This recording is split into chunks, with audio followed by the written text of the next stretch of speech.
अस्सलाम वालेकुम।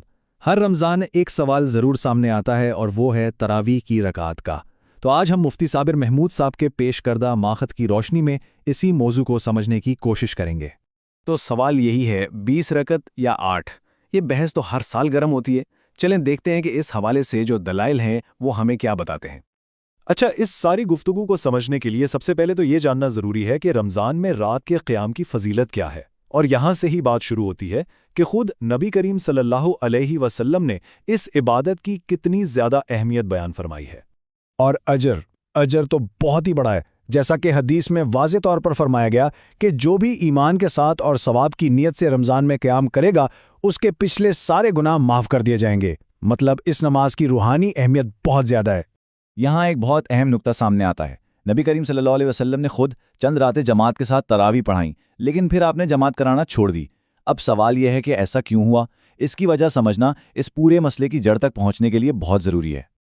और वजह ये थी, जैसा कि आप सल्लल्लाहु अलैहि वसल्लम ने खुद फरमाया कि मुझे ये डर हुआ कि कहीं तुम्हारे शौक़ को देखकर ये नमाज तुम पर फ़र्ज़ ही ना कर दी जाए और फिर तुम उसे अदा ना कर सको। तो ये फ़ैसला उम्मत पर शफ़क़त की वजह से था, ताकि लोगों पर कोई इजाफ़ी बोझ न पड़े। तो फिर सवाल पैदा होता है कि अगर आप सल्लल्लाहु अलैहि वसल्लम ने जमात छोड़ दी थी तो फिर ये दोबारा शुरू कैसे हुई? इसका जवाब हमें एक और हदीस से मिलता है जिसमें आप सल्लल्लाहु अलैहि वसल्लम ने फरमाया कि मेरी सुन्नत और मेरे बाद मेरे खुलफाए राशिदीन की सुन्नत को लाजिम पकड़ना।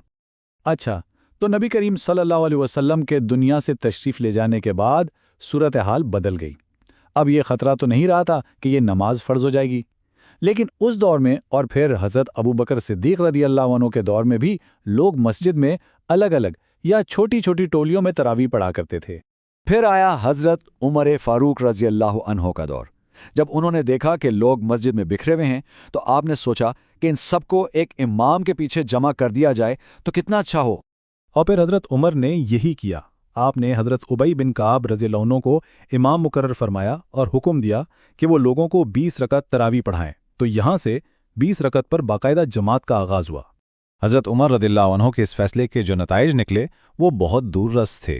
सारे नमाजी एक इमाम के पीछे जमा हो गए, 20 रकात का मामूल कायम हो गया और सबसे अहम बात, ये सब बड़े बड़े सहाबा इकराम की मौजूदगी में हो रहा था और किसी एक सहाबी ने भी इस पर एतराज़ नहीं किया।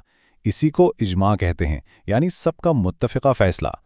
और ये इजमा का उसूल बहुत अहम है।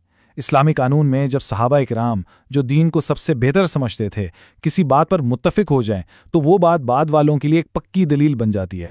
तो ये पूरा एक तसलसल है।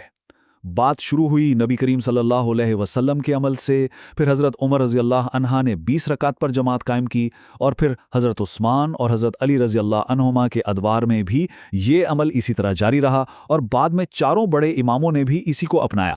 जी हाँ, ये सिर्फ हज़रत उमर तक महदूद नहीं रहा। उनके बाद खलीफा सोम हज़रत उस्मान गनी रज़ियल्लाहु अन्हा और फिर खलीफा चहारुम हज़रत अली अल मुर्तज़ा रज़ियल्लाहु अन्हा, दोनों ने अपने अपने अदवार में इसी 20 रकात के अमल को जारी रखा और इसके लिए बाकायदा इमाम मुकर्रर किए। और फिर ये सिलसिला आगे बढ़ा। सहाबा के बाद जो सबसे बड़े फ़ुक़हा और उलमा आए, यानी चारों इमाम अबू हनीफ़ा, इमाम शाफ़ी, इमाम मालिक और इमाम अहमद बिन हम्बल रहमहुमुल्लाह, इन सब का मौक़िफ़ भी यही था कि तरावी 20 रकात ही हैं। ये सिर्फ किताबों की बात नहीं, ये अमली तौर पर भी राइज था। मशहूर मुहद्दिस इमाम तिर्मिज़ी रहमतुल्लाह अलैह खुद गवाही देते हैं कि मैंने अपने शहर मक्का मुकर्रमा में लोगों को 20 रकात पढ़ते ही पाया है। मतलब ये एक जिंदा और जारी अमल था। तो खुलासा क्या है? खुलासा ये है कि एक गैर मुनक़ता यानी अनब्रोकन ट्रेडिशन चली आ रही है। उसकी फ़जीलत नबी करीम सल्लल्लाहु अलैहि वसल्लम ने बयान की, हज़रत उमर ने उसे क़ायम किया, तमाम सहाबा ने इस पर इत्तेफाक किया जिसे इजमा कहते हैं। बाद के खुलफा ने इसे जारी रखा, चारों इमामों ने इसकी तायद की और सदियों तक उम्मत का अमल इसी पर रहा। तो आखिर में ये सवाल हमारे सोचने के लिए है कि एक ऐसा अमल जो नबी करीम सल्लल्लाहु अलैहि वसल्लम के सबसे करीबी साथियों ने कायम किया हो, जिस पर सदियों तक उम्मत का इत्तिफाक रहा हो और जो 1400 साल से तसलसल के साथ चला आ रहा हो, उसकी दीनी हैसियत और वज़न को कैसे समझा जाना चाहिए।